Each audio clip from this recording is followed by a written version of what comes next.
Hello girls, welcome to my class. हमने हमारी poem पढ़ी थी प्रीवियस क्लास में, फॉर होम कमिंग। ठीक है, आज हम उस पोएम के अपने क्वेश्चन आंसर या जो अपन क्रिटिकल कमेंट्स जो हम मेन पॉइंट्स जो हम डिस्कस करते हैं हर पोएम के हमारे, वो हम डिस्कस करेंगे। ठीक है, तो मैं आपको यहाँ पे लिख देती हूँ। सबसे पहले हम पोइट का नाम लिख रहे हैं, जैसा कि मैं आपको पहले पढ़ाती आ रही हूँ उसी तरीके से मैं आपको पढ़ा रही हूँ। ठीक है, तो क्या नाम है इनका? PARTHASARATHY।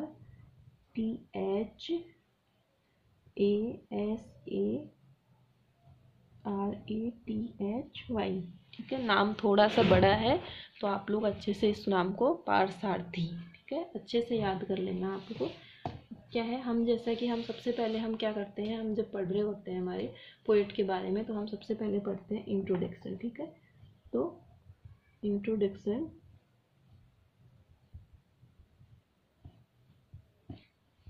To the poet. ठीक है, आपका पहला पॉइंट होता है इंट्रोडक्शन टू द पोएट, और दूसरा आपका होता है summary of the poem. I think अब तक आपको ये नोट्स बनाने आ गए होंगे, तो मैं आपको हाईलाइट करके बता देती हूँ इसमें, ताकि आपको इजीली समझ में आ जाए कि आपको कौन कौन सी इसमें चीज़ें लिखनी होती है। ठीक है, तो ये आपकी बुक होगी, आपके पास सेम बुक होगी आपके पास, और अगर नहीं है तो मैं इनकी PDF बना के सेंड कर दूँगी। जिसके पास बुक नहीं हो मुझे मैसेज कर देना कि भाई मेरे पास बुक नहीं है मैम, तो PDF बना के आप इसका सेंड कर दो, तो मैं आप लोगों को PDF बना दूँगी। तो हम इसमें क्या देख रहे हैं, सबसे पहले इंट्रोडक्शन टू द पोएट। ठीक है, तो मैंने क्या बोला था, नाम इनका आर से इनका नाम है राजा गोपाल। ठीक है, आर जो हमने ये लगा हुआ है ना पहले, आर से इनका नाम है राजा गोपाल। R for Rajagopal Parthasarathy. ठीक है, वाज बोर्न एट, ये नाम आपको बहुत अच्छे से याद रखना है, तिरुपराई तुराई। ठीक है, इसको ऐसे याद करोगे आप, TIRUP, तिरुप, PARAI पराई, TURAI तराई, तिरुपराई तराई। ठीक है, इस तरीके से आप नाम याद कर लोगे इसको। ठीक है, तिरुपराई तराई नियर त्रिची। ठीक है, त्रिचनापल्ली, जो त्रिचनापल्ली है उसको त्रिची कहा जाता है। तो त्रिची के, त्रिचनापल्ली के नियर पास में, त्रिची के पास में तिरुपराई तराई में इनका जन्म हुआ था 1934 में। ठीक है, ये इंट्रोडक्शन आप जब पोएट का इंट्रोडक्शन करोगे तो ये आपको उसमें लिखना है। ओके, थोड़ा सा मैंने जूम कर दिया है ताकि आपको और अच्छे से दिखाई दे। ही वॉज एडुकेटेड एट, कौन सी कहाँ पे हुई उनकी education? Don Bosco high school. कहाँ पे हुई है? Don Bosco high school. ठीक है, ये आपको इसमें लिखना है। And Siddharth college, and Siddharth college. ठीक है, कहाँ पे है? बॉम्बे में। नाउ मुंबई, जिसको मुंबई बोलते हैं, Leeds university, Leeds university.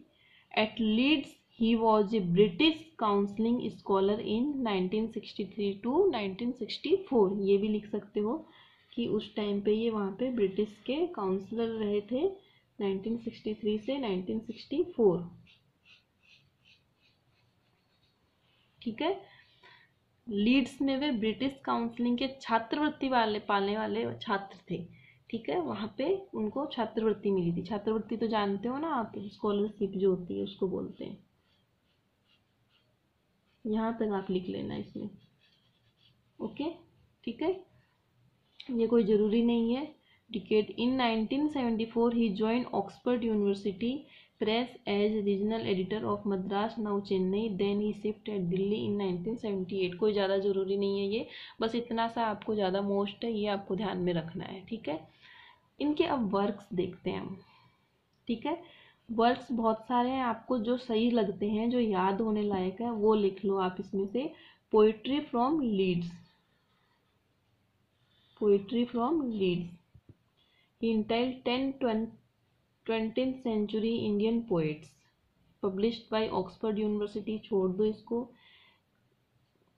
Press his rough passage published, ये ले लो आप इसका।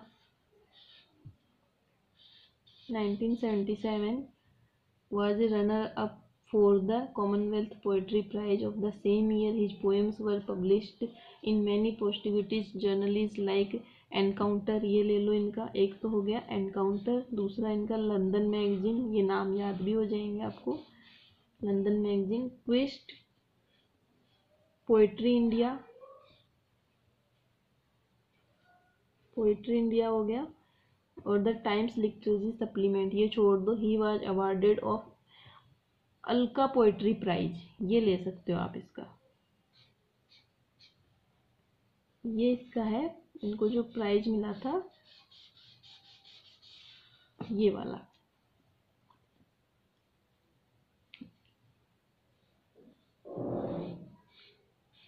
ठीक है, 1966। ठीक है, ये यहाँ तक आप इसका वर्क में ले लो, उसके आगे आप इनको छोड़ दो, कोई मतलब नहीं है, ज़्यादा जितना लिखोगे उतने आपकी क्या हो जाएगी, कन्फ्यूजन हो जाएगी। ठीक है, तो इंट्रोडक्शन द पोएट के अंदर ये आपका आ गया। ठीक है, समझ में आया। अब हम देखते हैं introduction and summary of the poem. ठीक है, आप कुछ भी लिख सकते हो, इंट्रोडक्शन भी लिख सकते हो और समरी ऑफ द पोएम भी लिख सकते हो, एज यू विश, जो आपको ठीक लगती है। ठीक है, तो क्या है ये, this poem has been taken from 12th section of homecoming, homecoming के सेक्शन में से ये पोएम ली गई है, which is the part of R Parthasarathy long poem rough passage, ये आपको लिखना है, ये इंपॉर्टेंट है, ये आपको बताना है ये पोएम कहाँ से ली गई है। ठीक है, पब्लिश्ड इन 1977, ये आप लिख सकते हो। In this poem the poet talks about a teacher critics, he fails as a poet और creative writer, the proverbs goes a bad poet becomes a good critics. ठीक है, but he follow was a failure both as a poet and a critics, ये पूरा stanza आप इसमें, पूरी paragraph ये आप इसका इसमें लिख सकते हो, और आपको कुछ भी नहीं लिखना होगा इसमें। ठीक है, ये आप लिख लो पूरा इसमें। ओके, इसी में आ गया, आगे आपको पढ़ना है, इसमें पढ़ सकते हो। Parthasarathy gives us abrupt beginning of the poem, beginning जो है ये लाइन अब्रुप्ट बिगनिंग। ठीक है, ये आपका पॉइंट बनेगा एक इसमें। थर्ड पॉइंट पे आप क्या लिख सकते हो इसमें, कि किस तरीके से इसकी शुरुआत करी है पोएम की, ये आपका पॉइंट अच्छा पॉइंट है। An abrupt, ABRUPT, abrupt beginning. अब आपको समझ में आ रहा पॉइंट कैसे बनते हैं, ऐसे लाइनों में से ही पॉइंट निकल के आते हैं। Beginning to the poem, poem की शुरुआत कैसे की गई है, एकदम से अचानक से इस पोएम की शुरुआत की गई है। फिर वही चीजें हैं, the poem he seems the critics sitting has work, the door is opening in the evening and the childrens are playing in the lawns, the teacher critics went to the wrong gods from the start of the marriage, वही सारी चीजें हो गई जो मैंने पढ़ाया हुआ है आपको। तो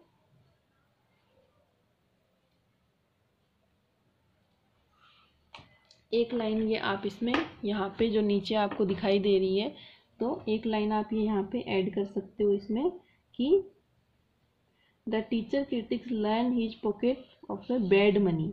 ठीक है, blood of the other poet, ये लाइन। ठीक है, इसी में ऐड करना है समरी ऑफ द पोएम में। ओके, यहाँ तक हो गया।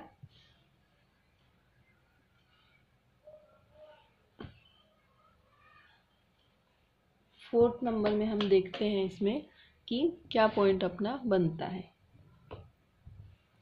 जब मैं पॉइंट बना के आप लोगों को बता रही होती हूँ, तो आप लोगों का काम भी है कि आप भी अपने उसमें से पॉइंट बनाओ। कैसी लैंग्वेज है इसकी, सिंपल एंड कैसी है, कंडेम्स, सिंपल लैंग्वेज है, सिंपल। ठीक है, सिंपल लैंग्वेज है। और 5 नंबर पे आप क्या देख सकते हो, परंतु समीक्षा की घोर भर्त्सना करते हैं। जो समीक्षा क्रिटिक्स जो कर रहा है उसको वो कवि जो है उसके वो बहुत खिलाफ है।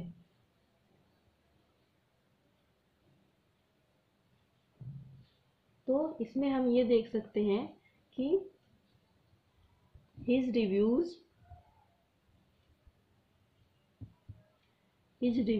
are full of verbosity। ठीक है, वर्बोसिटी मीन्स क्या होती है? शब्द जाल जो है, शब्दों का जो जाल है उसमें समीक्षाएं जो है, रिव्यूज जो है उनके, वो किसमें? शब्द जाल में फंसे हुए हैं। इस तरीके से भरी हुई है, शब्दों का जो जाल है वो इसमें बनाया गया है। ठीक है,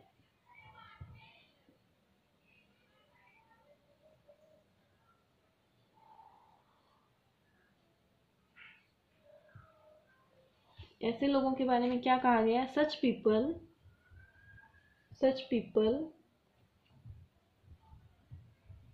सच people are not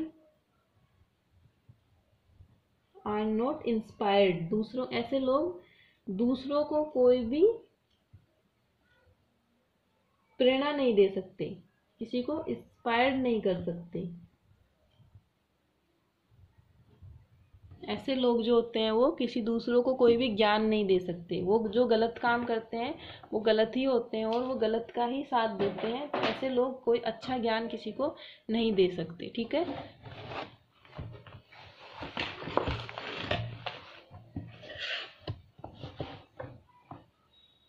okay. Next हम क्या देख रहे हैं इसमें? हमारे पास नेक्स्ट पॉइंट क्या बनता है 6 के बाद में 7 नंबर पे?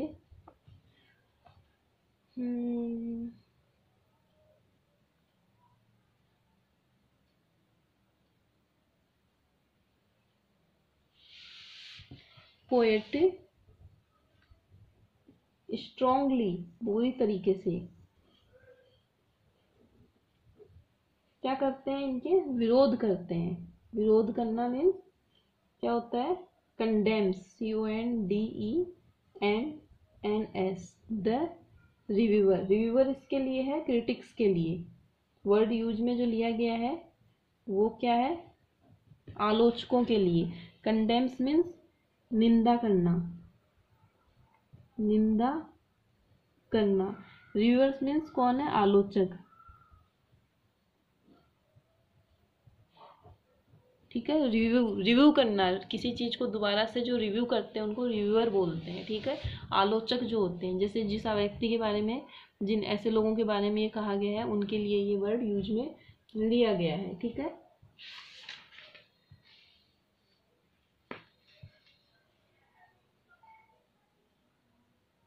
आगे हम क्या देखते हैं?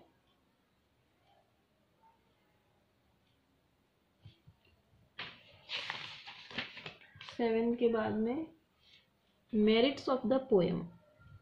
पोएम की मेरिट्स क्या है?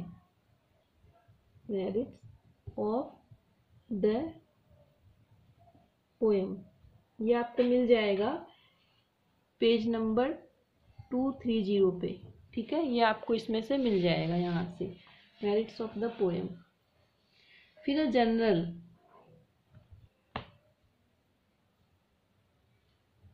जनरल भी आपको मिल जाएगा 231 पेज पे।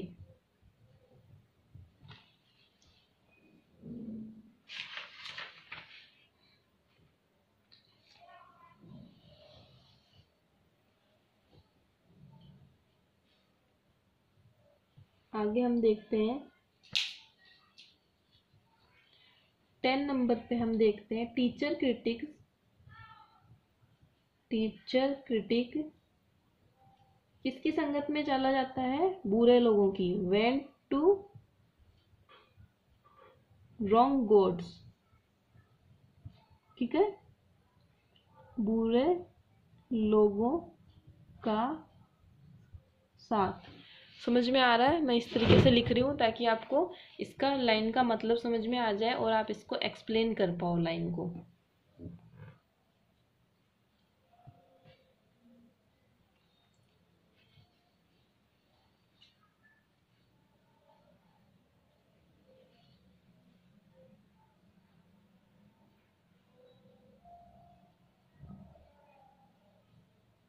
आगे हम क्या देखते हैं इसमें और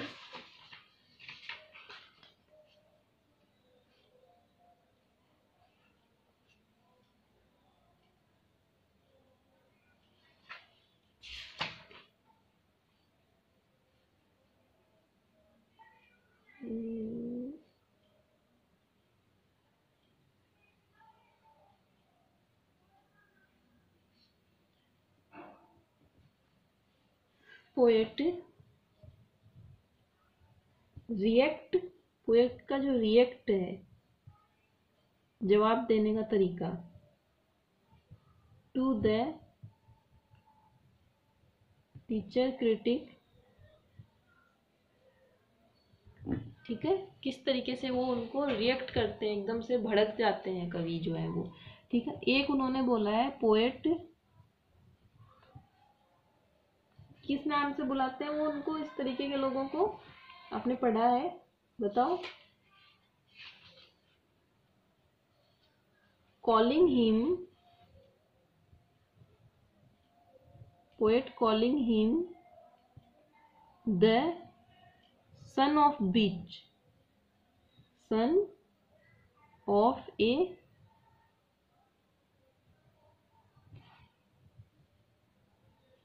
का पिल्ला, बास्टर्ड, जिस तरीके से बास्टर्ड बोला जाता है मतलब, तो ऐसे लोगों को पोएट किस नाम से बोलते हैं, कुत्ते का पिल्ला हो जैसे, ऐसे नाम से पुकारते हैं, ठीक है।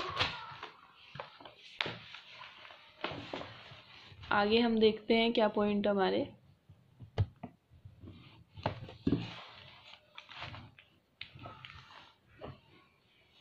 हो गए थे हमारे यहाँ पे 12।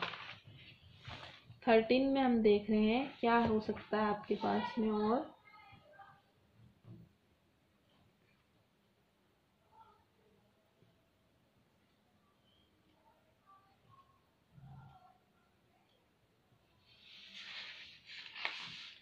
किस चीज में लिखी गई है ये कविता, free verse, poem written in free verse, बहुत मेन पॉइंट था जो छूट जाता।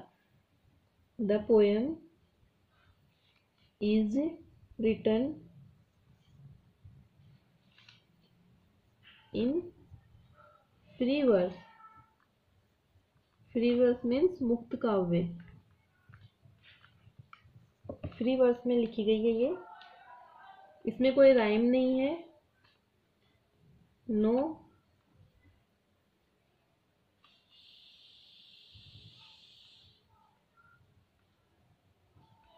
नो राइम,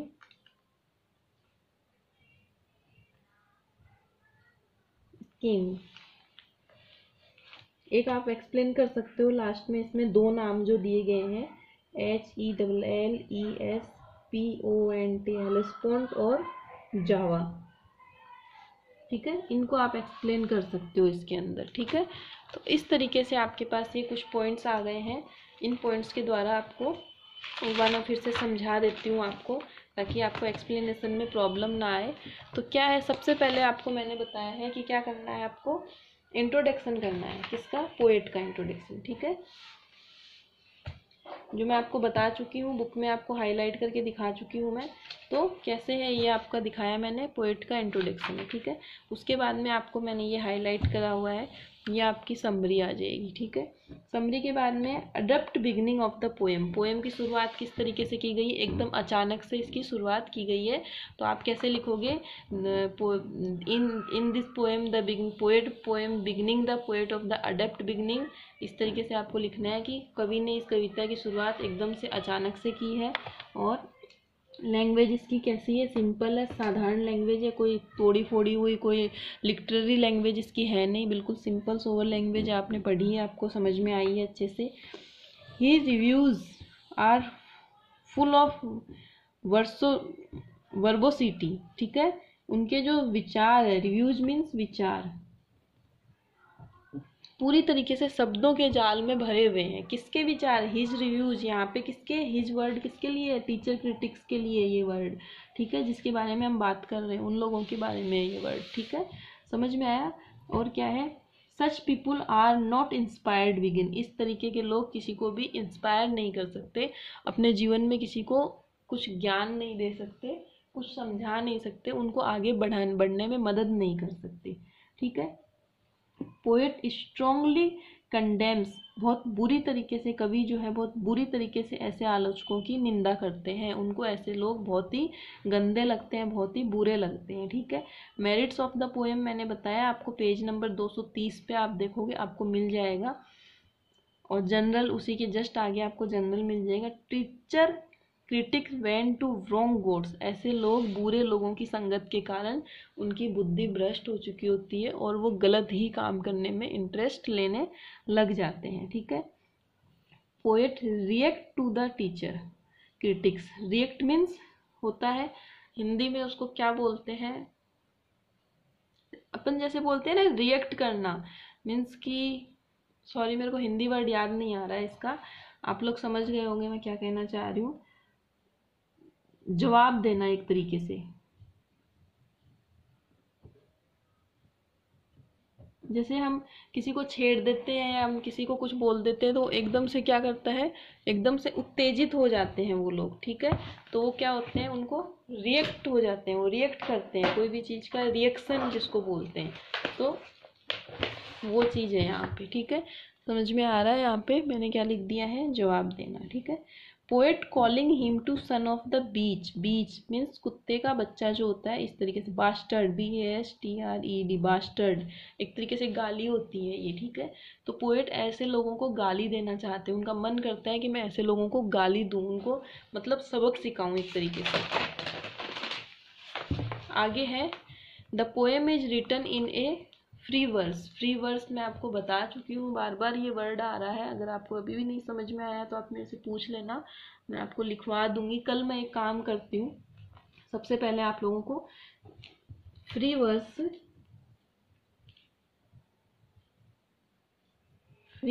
का और राइम, ठीक है, क्या होता है ये दोनों चीजें आपको यहीं पे मैं इसी कॉपी में आपको लिखा दूंगी कल। ठीक है। तो आपको समझ में आ जाएगा। नो राइम स्कीम, इसमें कोई भी तरीके की राइम नहीं है, मीन्स लय नहीं है, कोई तुक नहीं है, लास्ट में मैच नहीं करते हैं वर्ड, एक लैंग्वेज में सीधी सिंपल लैंग्वेज में लिखी गई है पोएम, जैसा कि आप देख सकते हो आपके पास ये पोएम है।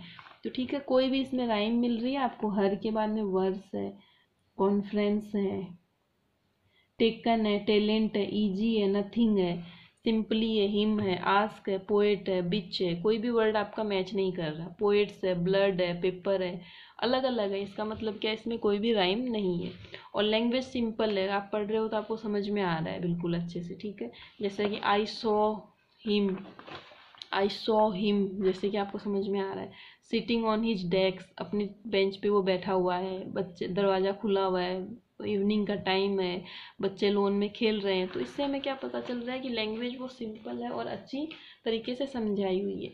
लास्ट में जो दो वर्ड है हेलेस्पोंट और जावा, ठीक है, तो इससे आपको क्या करना है, इसका अर्थ पोएट ने ये दोनों वर्ड इस पोएम में क्यों डाले हैं ये आपको समझाना है। आप किस तरीके से समझाओगे, मैं यहाँ पे लिख देती हूँ, न्यू एंड ओल्ड, ये जो दो वर्ड है कि इनका मतलब है कि एक पुराने लोगों के बारे में उन्होंने एग्जाम्पल दिया है, और जावा जो आइसलैंड में द्वीप है फिलहाल कुछ नया है। ठीक है। तो नए और पुराने मीन्स कि उन्होंने इंडिकेट किया है इन चीज़ों से कि अगर पुराने कवि और पुराने लोग नहीं होते और आज के नए कवि और नए लोग नहीं होते तो ये ऐसे जो वाले जो लोग थे उनका क्या होता, वो कहाँ जाते, वो क्या करते। ठीक है।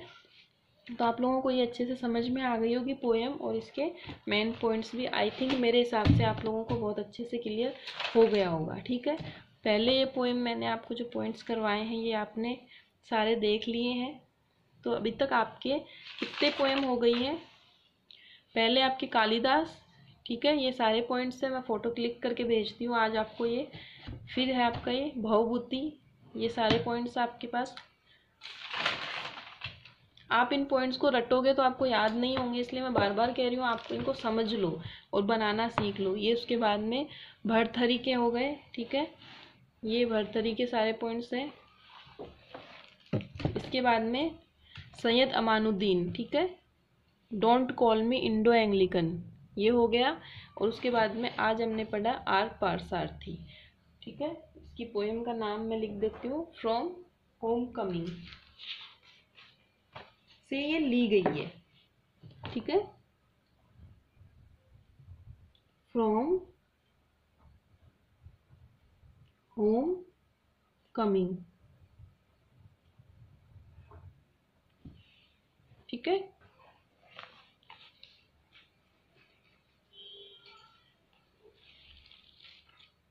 एक चीज और मैं आपको क्लियर कर देती हूँ इसमें,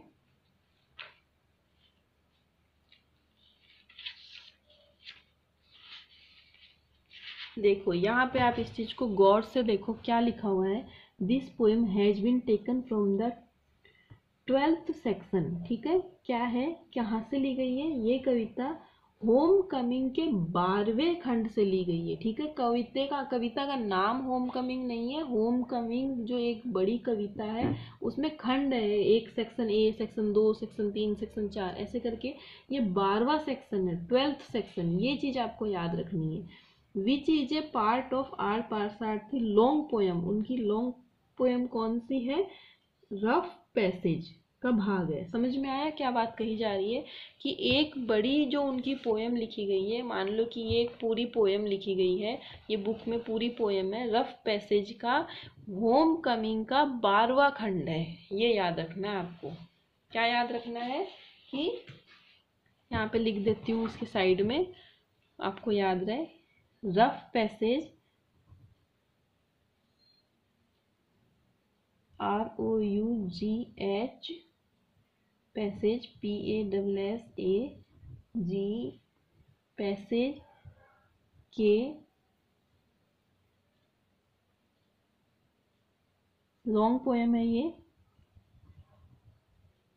लॉन्ग पोएम रफ पैसेज के भाग कौन सा है, पैसेज के होम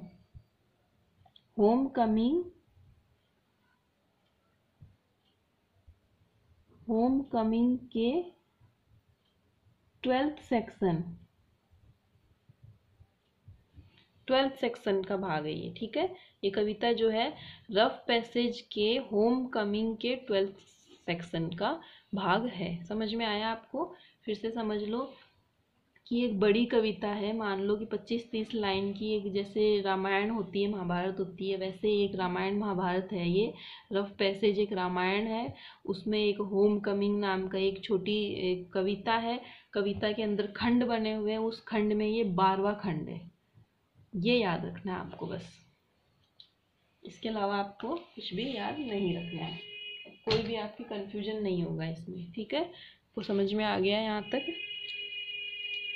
ओके। और कोई प्रॉब्लम हो, कोई दिक्कत हो तो आप मेरे से मैसेज करो, कॉल करो, कुछ भी है पूछो, आपको बिल्कुल छूट दी हुई है, कोई भी बाउंडेशन नहीं है, कभी भी आप कुछ भी आराम से पूछ सकते हो। ओके, थैंक यू बच्चों, अपना ध्यान रखना और पढ़ाई करते रहना। सर्दियाँ पड़ने लग गई हैं तो सर्दियों का भी ध्यान रखना। Okay, bye bye, take care.